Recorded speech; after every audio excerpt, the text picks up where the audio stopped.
চান যে বান্দা তুমি আমাকে ডাকো, আমি তো তোমার জন্য প্রস্তুত, তুমি আমাকে ডাকো, তুমি আমার কাছে চাও। আল্লাহ বলছেন আমি তার ডাকে সাড়া দিই, আমি তার প্রশ্নের জবাব দিই।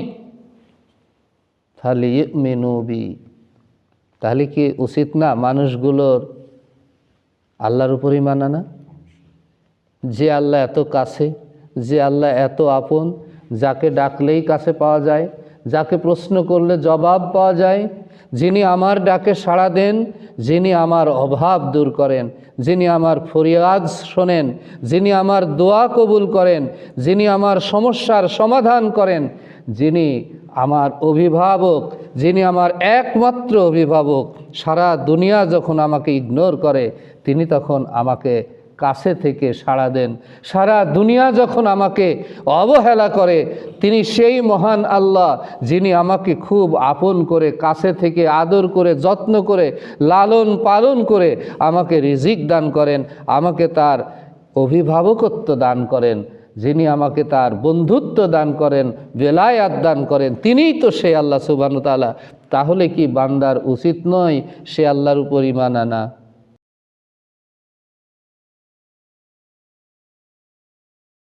চিন্তা করে আরেকটা, আর নিজেরা করে আরেকটা। ইউরোপে আমার এক বন্ধু বলছিলেন যে ভাই, মানুষ কত খারাপ হয়ে গেছে। বলছে কীরকম? বলছে সে তার মাথায় চিন্তা করে একটা, আরেকজনের সাথে কথা বলে আরেকটা, সেটা চিন্তা অনুযায়ী হয় না, আর সে নিজে যেটা কাজ করে সেটা আরেকটা। তাহলে একটা মানুষ কত রকম হলো, বহুরূপী হয়ে গেল না? আপনি সামনে সামনে এসে বলতেছেন যে আমি তোমাদের সাথে আছি, আমি এই শর্তে আছি, কিন্তু আপনাদের চিন্তাটা অন্য জগতে, চিন্তা আলাদা করে ফেললেন, চিন্তা আলাদা করলেন, আর কাজ করলেন যে আবার আপনি ভিন্ন। এটাকেই তো বলা হয় যে একই ধরনের মানুষ, এরা বহুরূপী। এই সূরা আল বাকারার 2য় রুকুতে আল্লাহ তাআলা এই বহুরূপী চিন্তা কর্মের মানুষদের ব্যাপারে অত্যন্ত সুবিস্তৃত বর্ণনা করেছেন, এবং তাদেরকে আল্লাহ তাআলা কখনো বিপর্যয় সৃষ্টিকারী বলেছেন, আল্লাহ তাদেরকে বোকা বলেছেন, নির্বোধ বলেছেন, জ্ঞানহীন বলেছেন। ওরা কিন্তু নিজেদেরকে খুব পলিসিবাজ মনে করে। তাহলে খলিল ভাই, আশরাফ ভাই, আখতার ভাই আমার থেকে যত দূরে, আল্লাহ তাআলা কিন্তু এত দূরে না। তিনি আরশে আজিমে আছেন, কিন্তু আরশে আজিম থেকেই তিনি আমাদের জন্য কত কাছে। আল্লাহ নিজেই বলেছেন যে তোমরা আমাকে তুমি বা আপনি বলে সম্বোধন করো, ডাকো। আল্লাহ শিখাই দিলেন। তো তুমি, দিস ইজ সেকেন্ড পারসন, তাই না? কাকে আমরা তুমি বলি বা আপনি বলি? যে আমার থেকে ওই দেয়ালের আড়ালে থাকে, তাকে তো আমরা তুমি ডাকি না। দেয়ালের আড়ালে যদি আমরা কেউ থাকেন, আশরাফ ভাই এখন ফুলবাগানে আছেন, আমরা কি বলি? তিনি ফুলবাগানে আছেন। আর আশরাফ ভাই যদি সামনে থাকেন, তখন কি বলি? যে আপনি সামনে আছেন, তাই তো? তাহলে এই যে তুমি বা আপনি, এটা আল্লাহ বলা শিখিয়ে দিয়েছেন যে আমাকে তুমি বলে ডাকো, আপনি বলে ডাকো, আমি ডাকে সাড়া দেব। দলিল, আউযু বিল্লাহি মিনাশ শাইতানির রাজিম, ফাইযা সাআলাকা ইবাদি আন্নী ফাইন্নী করিব উজিবু দাওয়াতাদ দাঈ ইযা দাআনি। হে নবী, ফাইজা, যখনই, সাডেনলি, যখনই, সাআলাকা ইবাদি আন্নী, আমার বান্দারা আপনার কাছে জিজ্ঞাসা করে, জানতে চায়, আন্নী, রিগার্ডিং মি, আমার ব্যাপারে। ইজা সাআলাকা ইবাদি আন্নী, আমার ব্যাপারে যখন জানতে চায়, আপনি জানিয়ে দিন, ফা ইন্নী করিব, আমি আল্লাহ খুব কাছে। শুধু কাছে না, একটা হলো কাছে, খুব কাছে, এবং এই খুব কাছেটা, এটা হলো ইসমে ফাইল মুবালাগা। এর অর্থ হচ্ছে যে চিরন্তনভাবে, চিরকালের জন্য। আছে না যে আমরা মানুষ কিছু সময় কাছে থাকি, কিছু সময় দূরে সরে যাই। একটা হলো আক্ষরিক অর্থে দূরে সরে যায়, আর একটা হলো মানসিকভাবে দূরে সরে যায়। আক্ষরিক অর্থে দূরে সরে যাওয়া এখন আমরা একসাথে আছি, কিছুক্ষণ পরে আমরা আমাদের যার যার কাজে চলে যাব। এটা হলো আক্ষরিক অর্থে দূরে সরে যাওয়া।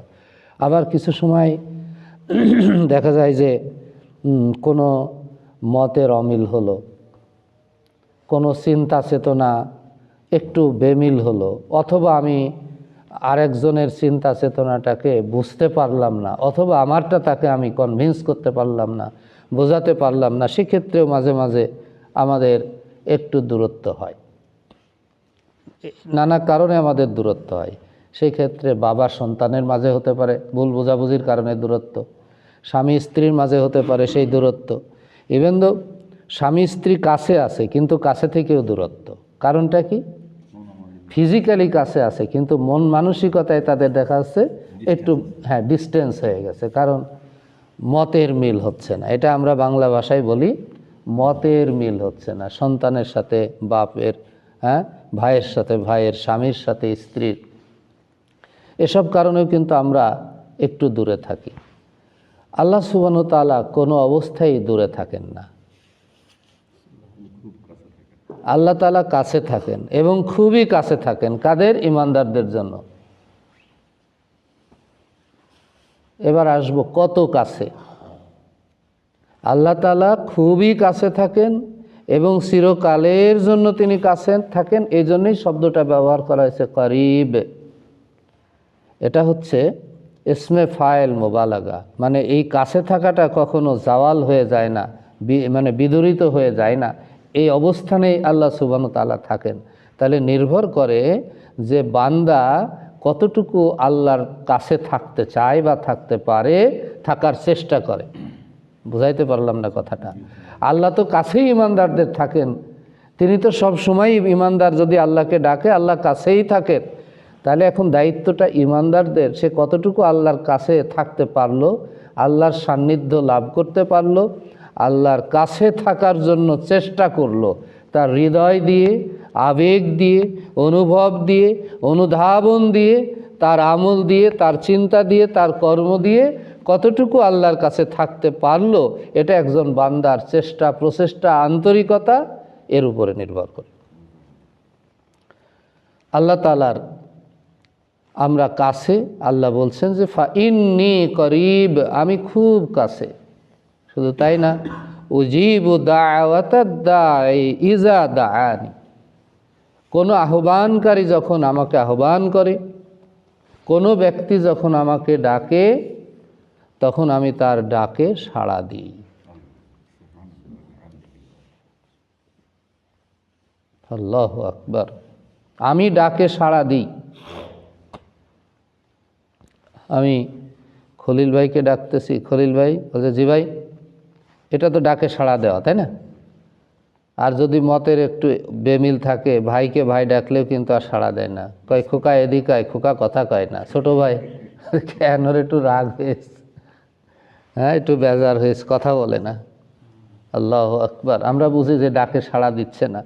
আল্লাহ, বান্দা যখনই আল্লাহ তাআলাকে ডাকেন, আল্লাহ তাআলা ডাকের সাড়া দেন।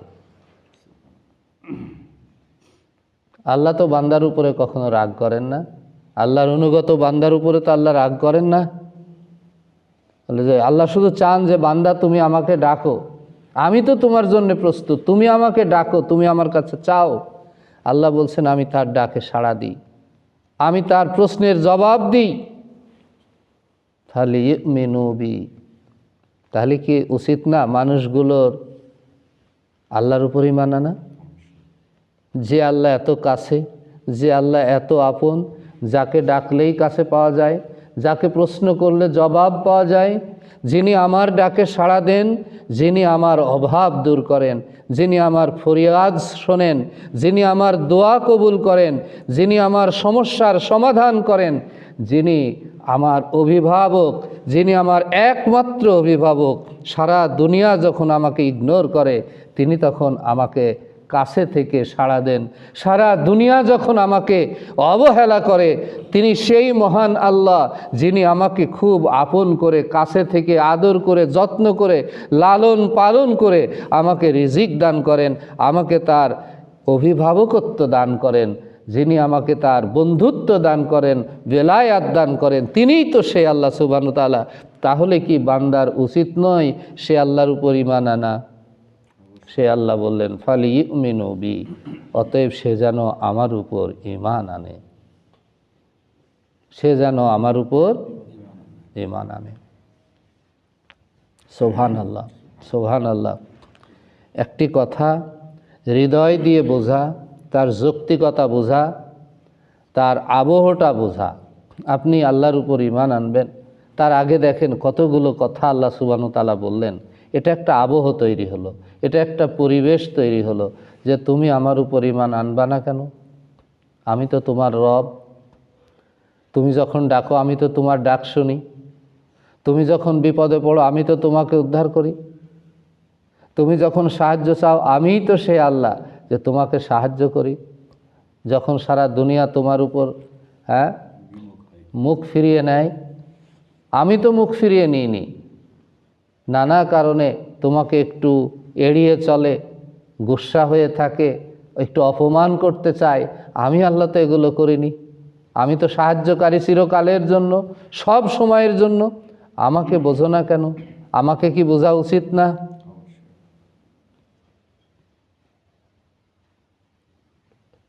অতএব ফালিউমিনু বি, তারা যেন আমার উপর ঈমান আনে এবং তারা যেন আমার ডাক শোনে, আমার ডাকে সাড়া দেয়।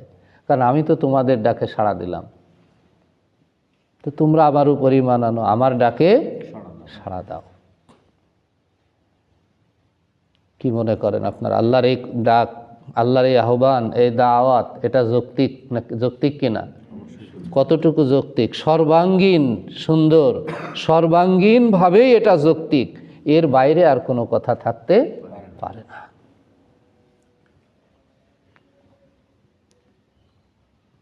বান্দা আল্লাহর ডাকে সাড়া দিলে আল্লাহ তাআলা বান্দার ডাকে সাড়া দেন। কিভাবে? তার একটা প্রক্রিয়াও আল্লাহ বলছেন।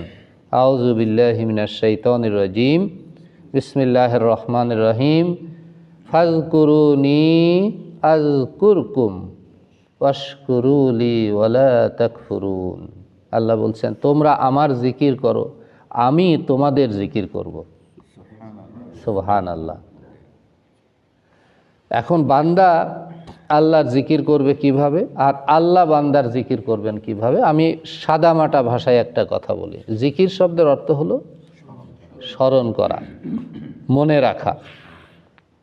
আচ্ছা, এখন আমরা বাংলা ভাষাভাষী, আমরা জিকির শব্দটাকে কিভাবে বুঝি? একটি উদাহরণ দিই। তো একজনের নাম মনে করেন, আমরা একটা উদাহরণ দিয়ে বুঝি যে তার নাম হলো আব্দুল্লাহ। সে চাকরি করেন, তার অফিসে বসের সাথে দেখা করতে যেতে হবে। বাসায় দুটো গরু আছে, উনি নিজেই দেখাশোনা করেন, তাদের খাবার দেন। তো সকালবেলায় 9টার দিকে অফিসে চলে যান, কিন্তু ওই দিন তার বসের সাথে দেখা করতে হবে সকাল 7টায়। তার কাজের এই ভলিউম সামনে রেখে উনি আগের রাতেই বিছালি কেটে রেখেছেন, গরুকে খেতে দেওয়া হয়েছে। সকালবেলায় আবার স্কুলে, বাচ্চাদেরকে স্কুলে নিজেই নিয়ে যান, বাচ্চা 2টা আছে। তো যাওয়ার সময়, স্কুলে যাওয়ার মানে অফিসারের সাথে দেখা করতে যাওয়ার সময় স্ত্রীকে বলে যাচ্ছেন যে মরিয়ম, আমি তো বসের সাথে দেখা করতে যাচ্ছি, বিছালি কেটে রেখে গেলাম, গরু দুটোকে খেতে দিও, আর বাচ্চাদেরকে গোসল করিয়ে রেখো। আমি অফিসারের সাথে দেখা করে এসে বাচ্চাদেরকে নিয়ে স্কুলে যাব, আর ভাত রান্না করে রেখো, আমি 2টো ভাত খেয়ে যাবানি। ঠিক আছে? যাওয়ার সময় বলে গেলেন মরিয়ম, আমার কথা মনে রেখো, আমার কথাগুলো মনে রেখো। এই মনে রেখো এর কথা আরবি কি? আর জিকির মানে কি? স্মরণ করা, মনে রাখা। তা আমার কথা মনে রেখো। এখন স্বামী যখন চলে গেলেন, মরিয়ম এখন স্বামীর কথা মনে করতেছেন কিভাবে? বলছে আমার কথা জিকির করে, যদি আরবিতে বলেন। এখন মরিয়ম স্বামীর কথা শুধু জিকির করতেছেন যে আব্দুল্লাহ, আব্দুল্লাহ, আব্দুল্লাহ। ঠিক আছে, গরুকে বিচালি দিলেন না, বাচ্চা দুইটা ধুলো গায়ে খেলা করতেছে, তাদেরও গোসল করানো হলো না, কারণ ভাতও রান্না হয়নি। এখন উনি তো তড়িঘড়ি করে স্কুলে যাবেন 9টায় চাকরিতে, সেই 8:30টায় ফিরে এসে দেখতেছেন ছেলেরা ধুলো গায়ে খেলা করছে, গরু দুটো মুখ উঁচু করে দাঁড়িয়ে রয়েছে, তাদের খাবার দেয়া হয়নি। হ্যাঁ, ভাত রান্নারও কোনো খবর নেই, মরিয়মকে পাওয়া যাচ্ছে না। দেখা যাচ্ছে ঘরের এক কোনায় বসে বসে মরিয়ম জিকির করতেছেন, আব্দুল্লাহ আব্দুল্লাহ। কি আশরাফ ভাই বলেন, জিকির করা হলো? জিকির করা হতো কিভাবে? জিকির করা হতো যদি আব্দুল্লাহ বলেছিলেন গরুগুলোকে বিচালি দিতে, যদি বিচালি দিত, ভাত রান্না করত, আর সন্তানকে গোসল করাতো। এবার আসেন, আল্লাহ সুবহানাহু ওয়া তাআলা বলছেন যে ফাজকুরুনি, এর অর্থ কি? এর অর্থ হলো ফাজকুরুনি বিতাআতি, ও বান্দা, আমি আমার হুকুম পালনের মাধ্যমে আমি তোমাদের জন্য কিছু আহকাম নাজিল করেছি, কিছু হুকুম নাজিল করেছি। এই হুকুমগুলো পালন করার মাধ্যমে, আমার এতাআত করার মাধ্যমে, আমার আনুগত্য করার মাধ্যমে আমার জিকির করো। আযকুরকুম বিমাগফিরাতি, আর আমি তোমাদের জিন্দেগির গুনাহগুলো মাফ করে দেওয়ার মাধ্যমে আমি তোমাদের জিকির করব, তোমাদের স্মরণ করব। আশা করি বিষয়টা ক্লিয়ার হলো। আল্লাহ কি হুকুম করেছেন? আল্লাহ হুকুম করেছেন আহাল্লাল্লাহুল বাইআ ওয়া হাররামার রিবা, যে আল্লাহ তাআলা ক্রয় বিক্রয়কে হালাল করে দিয়েছেন, সুদকে হারাম করে দিয়েছেন। এটা তো আল্লাহর আয়াত। তাহলে আল্লাহর জিকির করা, এই আয়াতটার জিকির করার অর্থ, আপনি তেলাওয়াত করতেছেন আহাল্লাল্লাহুল বাইআ ওয়া হাররামার রিবা, আপনি সকাল সন্ধ্যায় তেলাওয়াত করতেছেন আর সমানে সুদের কারবার চালাচ্ছেন। তাহলে কি আল্লাহর হুকুম পালন করা হলো? আল্লাহর জিকির হলো না, জিকিরের হক আদায় হলো না। জিকিরের হক আদায় হতো ওই সময় আহাল্লাল্লাহুল বাইআ ওয়া হাররামার রিবা, আল্লাহ বললেন, এটা আপনি পড়লেন, এটা আপনি আপনার ভাষায় বুঝলেন, এটা অনুধাবন করলেন, এটা আমল করার জন্যে আপনি কি করলেন? আহারে, আমি তো না বুঝে এতদিন সুদ খেয়েছি, আজ থেকে আর সুদ খাবো না। ছোটোবেলায় দেখেছি আমাদের গ্রাম অঞ্চলে, কাছের মানুষ দূরের মানুষ যারা একটু ধনী ছিলেন, গোলা ভরা ধান, আর সাধারণ মানুষের যখন আপনার অভাব হতো তখন তারা তাদের এই গোলাগুলো সব খুলে দিত। তা আমি এরকম একটা ফ্যামিলির পরিচয় জানি, নাম আর বলবো না অত, তো সব গোলাগুলো খুলে দিয়েছেন। ছোটো মানুষ তো বুঝতাম না, বলছে বাহ, এরা তো অনেক ভালো মানুষ, সব সাধারণ গরিব মানুষরা আসতেছে আর এদের বাড়ি থেকে গাড়ি গাড়ি ধান নিয়ে চলে যাচ্ছে। খুব ভালো মানুষ তো এরা। পরে একটু বয়স হলে বুঝলাম যে এই যে এক গাড়ি করে ধান নিয়ে যাচ্ছে, তো এই ধানের বিনিময়ে তাদেরকে দিতে হবে কি? সুদ। সুদের বিনিময়ে এগুলো নিয়ে যাচ্ছে। এবং এই সুদখোরেরা ছিল ওই এলাকার, ওই গ্রামের মানে একদম শ্রেষ্ঠ ধনীদের অন্যতম। কেমন? তাহলে তারা হয়তো নামাজ পড়েছে, বা এরকম মনে করেন যে সুদখোর, যে মানুষকে সুদের উপর সুদ, চক্র বৃদ্ধি হারে সুদ। আল্লাহ বললেন ওয়ালা তাকুলুর রিবা আদাআফা মুদাআফাতান, তোমরা চক্র বৃদ্ধি হারে সুদ খেও না। আপনাকে 10 বস্তা ধান দিল, বলল এই মৌসুমে তুমি আমাকে 12 বস্তা দিবা। এই মৌসুমে আপনি গরিব মানুষ, ভালো ধান হয়নি, ফসল হয়নি, দিতে পারলেন না। এবার এই 12 বস্তার উপরে আপনার আবার নতুন করে মার্কিং করা হবে, বলা হবে এই 12 বস্তার উপরে সামনের সেশনে 14 বস্তা তুমি দিবা। তাহলে ছিল কত? 10 বস্তা। এবার একেবারে এক বছরেই বেড়ে গেল 4 বস্তা। এইভাবে দেখা গেল 2 বছর আসতে আসতে এই 10 বস্তার জায়গায় 50 বস্তায় পরিণত হয়েছে। এটাকে বলা হয় চক্র বৃদ্ধি হারে সুদ খাওয়া। আমাদের দেশের ব্যাংকিং ব্যবস্থায় কি সুদ আছে না নেই? আর আমাদের দেশে মুসলমানদের সংখ্যা শতকরা কতজন? তাহলে কোরআন কারিমের এত তেলাওয়াত, এত কিছু শোনার পরেও আমরা সুদের ব্যাপারে যেন আমাদের কোনো মানে কপাল ঘামছে না, হৃদয় কাঁপছে না, আমরা বুঝতে পারছি না যে আমরা ভয়াবহ কোন খেলায় পাগলের মতো মেতে উঠেছি। এজন্য এদেশের বিবেকবান, সচেতন, বুদ্ধিমান, আল্লাহভীরু, ইমানদার মানুষেরা যখন জেগে উঠবে যে না, আসলে তো এটা আমাদের করা উচিত না, এটা কোনো মিছিল মিটিংয়ের ব্যাপার না, এটা হলো প্রত্যেকটা মানুষের হৃদয়ের একান্ত আকুতি থেকে উৎসারিত হতে হবে এ ধরনের সামাজিক আন্দোলন। এটাকে বলা হয় সামাজিক বিপ্লব। সমাজতন্ত্রীর এক সময় বুর্জোয়া শ্রেণী, শ্রমিক শ্রেণী সংগ্রামের অজুহাত দিয়ে তারা আন্দোলন করে তারা জাতিকে ধোঁকা দিয়েছে। তারা বলেছে আমরা ধনী গরিব সব এক করে দেব। তার মানে একটা আঙ্গুল বড়, একটা মাঝারি, আর একটা ছোট, সবগুলো কেটে সমান করবে? এটা কোনোদিন সম্ভব? এটা পাগলামি। এগুলো হলো একটা রসালো স্লোগান দিয়ে গরিব মানুষগুলোকে ধনীদের বিরুদ্ধে খেপিয়ে তোলার এটা একটা হাতিয়ার। বুঝতে পেরেছেন? এর বাইরে কিন্তু এর কোনো আর সার নির্যাস নাই। সার নির্যাস আপনি খুঁজবেন, গবেষণা করেন, এটাই আসবে যে ধনীদের বিরুদ্ধে গরিবদেরকে লেলিয়ে দেওয়ার এটা একটা হাতিয়ার, যে সব সম্পদ ওদের কাছ থেকে কেড়ে নিয়ে তোমাদেরকে ভাগ করে দেবো। বাহ, তাহলে তো ভালো ভাই, তাহলে তুমি আজ থেকে আমার রাতেই ঘুমাবা, আমার ঘরে ঘুমাবা, যত কিছু লাগে আন্দোলন গড়ে তোলো। ঠিক আছে? এগুলো সব ধোঁকাবাজি।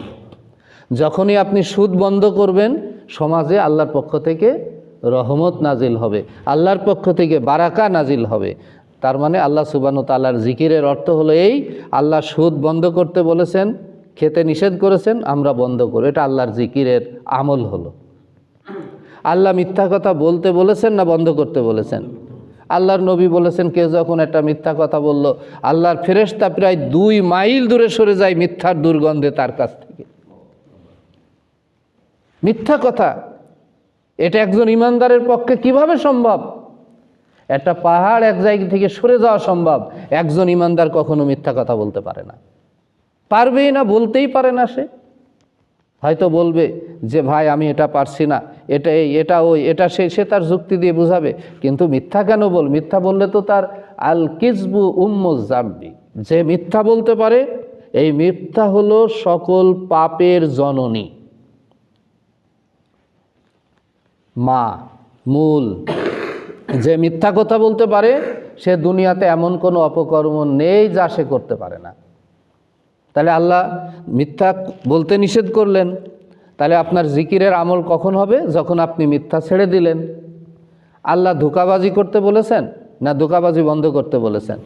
সূরা আল বাকারা, যেটা আমরা শুরু করেছি, আমি এই প্রেক্ষাপটগুলো এই জন্য বলতেছি যে এই প্রেক্ষাপট বলে নিয়ে যখন আয়াতের তর্জমা আপনারা করবেন বা বুঝবেন, দেখবেন যে বাংলার মতো সহজ হয়ে গেছে, আয়াতগুলো ক্লিয়ার হয়ে গেছে একেবারে।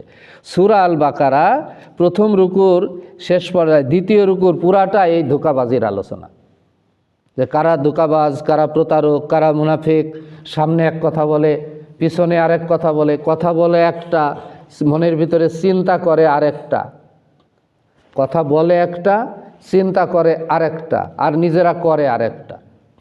ইউরোপে আমার এক বন্ধু বলছিলেন যে ভাই মানুষ কত খারাপ হয়ে গেছে। বলছি কীরকম? বলছে সে তার মাথায় চিন্তা করে একটা, আরেকজনের সাথে কথা বলে আরেকটা, সেটা চিন্তা অনুযায়ী হয় না, আর সে নিজে যেটা কাজ করে সেটা আরেকটা। তাহলে একটা মানুষ কত রকম হলো? বহুরূপী হয়ে গেল না?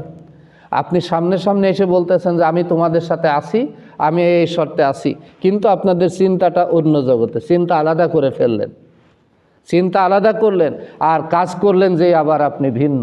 এটাকেই তো বলা হয় যে একই ধরনের মানুষ, এরা বহুরূপী। এই সূরা আল বাকারার দ্বিতীয় রুকুতে আল্লাহ তাআলা এই বহুরূপী চিন্তা কর্মের মানুষদের ব্যাপারে অত্যন্ত সুবিস্তৃত বর্ণনা করেছেন, এবং তাদেরকে আল্লাহ তাআলা কখনো বিপর্যয় সৃষ্টিকারী বলেছেন, আল্লাহ তাদেরকে বোকা বলেছেন, নির্বোধ বলেছেন, জ্ঞানহীন বলেছেন।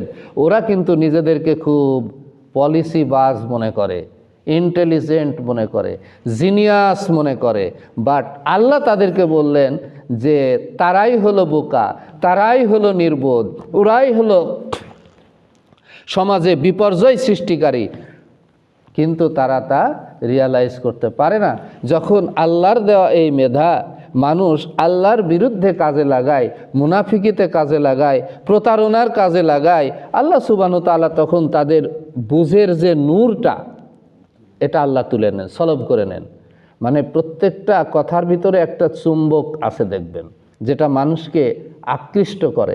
এদের এই চুম্বক, এদের এই নূর, যেটা আল্লাহর পক্ষ থেকে আসা এই হক, এই হাকিকাতটা তাদের কাছ থেকে তুলে নেন। ফলে তাদের প্রতি আল্লাহর রহমতের পরিবর্তে এবার গজব আসা শুরু করে, আর সাধারণ মানুষও তাদেরকে ঘৃণা করা শুরু করে। সহিহ হাদিস আছে এ ব্যাপারে। তাহলে আমরা যে প্রেক্ষাপটটা এতক্ষণে আলোচনা করলাম, এই প্রেক্ষাপটের আলোকে আমরা সূরা আল বাকারা প্রতিটি আয়াত, প্রতিটি শব্দ আমরা ইনশাআল্লাহ তাআলা বোঝার চেষ্টা করব। তাহলে এতক্ষণে যে প্রেক্ষাপটটা আমরা বললাম, তার মূল কথা কি দাঁড়ালো? আল্লাহর সাথে আমাদের সম্পর্ক কত কাছে। আমরা যখন একজন আরেকজনকে ডাকি, ডাকার মধ্য দিয়ে আমাদের যে পরস্পরের ব্যাপারে একটা অনুভূতি সৃষ্টি হয়। আল্লাহকে যেমন যখন আমরা ডাকবো, আল্লাহ তার চেয়েও আমাদের কাছে। তা আল্লাহকে ডাকার সময় যেন আল্লাহ আমার ডাক শুনছেন, আল্লাহকে আমি দেখতে পাচ্ছি, এই অনুভূতি যদি আমার ভিতরে থাকে, দিস ইজ বেস্ট।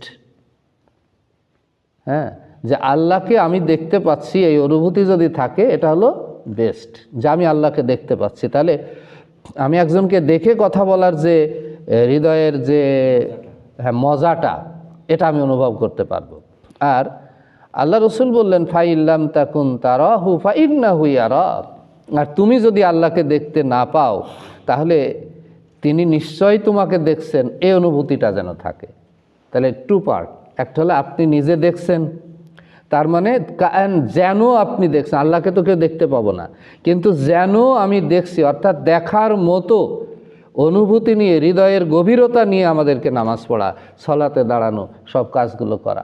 আর আমি যদি আল্লাহকে দেখার এই অনুভূতিটা আমার ভিতরে আনতে নাও পারি, নিশ্চয়ই তিনি আমাকে দেখছেন, তিনি আমার সবটা পর্যবেক্ষণ করছেন, এই অনুভূতিটা যেন আমার ভিতরে থাকে। এটাকে আল্লাহ বলেছেন, এটার নামই হলো ইহসান। এটার নাম কি? ইহসান। এই অনুভূতি যেন থাকে। তাহলে হবে কি, আল্লাহর সাথে বান্দার হৃদয়ের সম্পর্কের যে গভীরতা পয়দা হবে, এখানে করে আপনার প্রতিটি ইবাদতে আপনি মজা পাবেন, ভালো লাগবে। জীবনকে আল্লাহর জন্যে উৎসর্গ করে সহায় সম্পদ সব কিছু আপনার কাছে তুচ্ছ মনে হবে, যে আল্লাহ সবই তো ছেড়ে চলে যাব আপনার কাছে, তা আপনি আমাদের ক্ষমা করে দেন, আপনি আমাদেরকে কবুল করে নেন। আগামীকাল থেকে ইনশাআল্লাহুল আজিজ, আল্লাহ কবুল করলে সূরা আল বাকারার প্রথম